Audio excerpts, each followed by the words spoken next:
Is this the Aion sequel we've been waiting for, or is it just another mobile-first autoplay cash grab? Well, I sat through the entire broadcast, I broke down the Korean, and I got the definitive answers for you right here. I'm going to cover the three things that actually matter to us as a players: the combat system, and if it's autoplay, the new progression system that will define the endgame, and most importantly, a completely transparent look at the monetization. By the end of this, you know if Aion 2 is worth your time, and you have every single date and detail you need for launch. Let's get into it.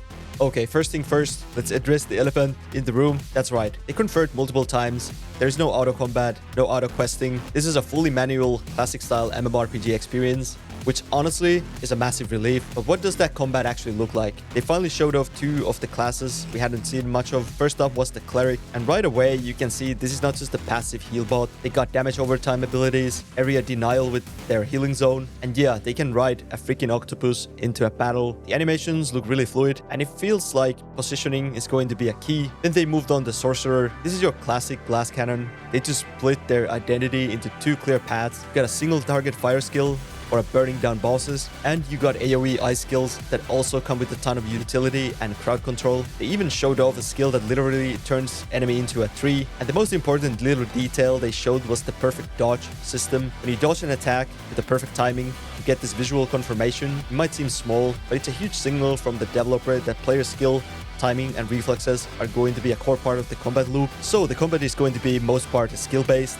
That's a huge win. What about the long-term grind? What's going to keep us playing? This is where they revealed what might be the most interesting new feature, the Daevanion system. Think of it as like a massive sprawling skill grid or a node tree, kind of like what you see in a Path of Exile. As you level up and complete content in the world, you earn points to spend here. These nodes don't just give you basic stats like attack power, they can also directly increase the level and effectiveness of your specific skills. This is where the build diversity is going to come from, letting you hyper specialize in the abilities you love to use. But here's the most critical part. They split the system into different pages, including separate optional pages for PvE and PvP. This is brilliant. It means if you're a player who hates PvP, you are not forced to grind Abyss points to get power for dungeons and raids. You can completely ignore PvP side of the tree and still max out your character for PvE content. This is a massive sign that they are respecting different playstyles. They also touched on an updated wings and title systems. The big takeaway here is the transmog system. You can equip one set of wings for their stats, but apply the look of any other wings you own. The same goes for titles. It's all about giving you the stats you need without sacrificing the look you want, which is a perfect transition into the cash shop. Alright, this is the moment of truth. An MMORPG can have a great combat and progression, but it all falls apart if the monetization is predatory. And I have to say, NCSoft was shockingly transparent here, giving us the full tour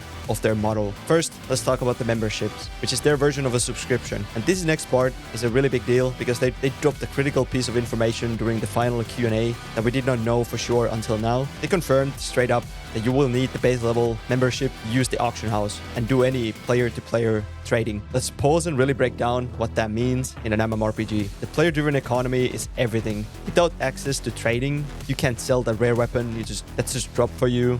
You can't buy a piece of gear to finish your set. You can't even give crafting materials to your friend in your party. You're effectively locked out of the entire economic and community side of the game. So while you can technically log in and play the game for free, if you want to participate in the actual MMO experience, this subscription becomes pretty much essential. It's a fundamental shift of the game from a true free-to-play model to more of a free-to-try experience, where the subscription unlocks the full economic game. Now, the reason why they do this is to create a hard barrier against bots and gold sellers, which is a massive problem. We already kind of know that this doesn't really work. But yeah, this is a pretty crucial detail to be aware of before jumping into the game. So with that mandatory subscription established, let's look at the rest of the shop. Next up is the season pass. This will run for about 2 months at the time, and the rewards they showed were almost entirely cosmetic, cute casual outfits, unique appearances, things like that. It looks pretty standard and very cosmetic focused. And finally, the cash shop itself. They clicked through every single tab, and what did we see?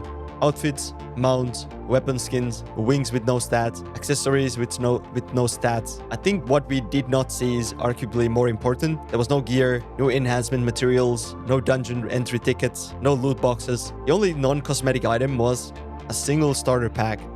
that bundle a few convenience items together. So let's go back to the big question. Is Aion 2 pay to win? Based on everything they showed, the answer seems to be no. You cannot buy power. However, I wouldn't see this game as a truly free-to-play anymore. With the entire economy locked behind the membership, pretty much more accurate to quality subscription-based game with extremely generous free trial, you are paying for access to the core MMO systems, not for an advantage, which sucks, which honestly, I'm not a big fan of, but it is what it is. Next up, they pretty much laid out the whole pre-launch schedule, which is not that relevant for us because it's going to be a Korean release. But I know some people are actually excited to play on Korean servers. So apparently you can only pre-create your character through their purple. You can't do it on mobile. They also added more capacity, more servers for release. And seems like the client is going to be around 60 to 70 gigs, which is pretty small for the today's standards. When it comes to games, the pre-download gonna start on November 16th. The character creator will open at November 16th too, and the official launch is on November 19th.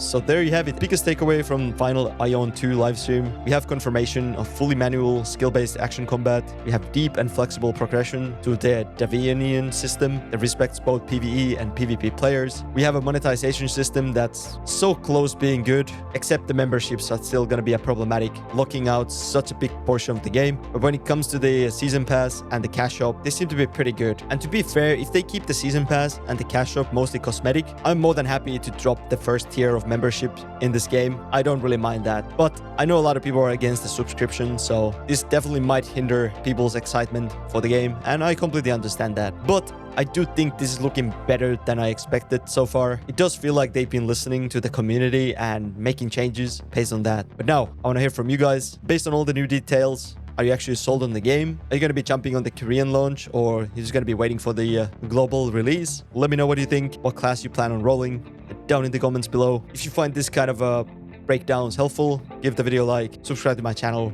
It really helps me out. Thanks for watching. See you in the next one. Bye-bye.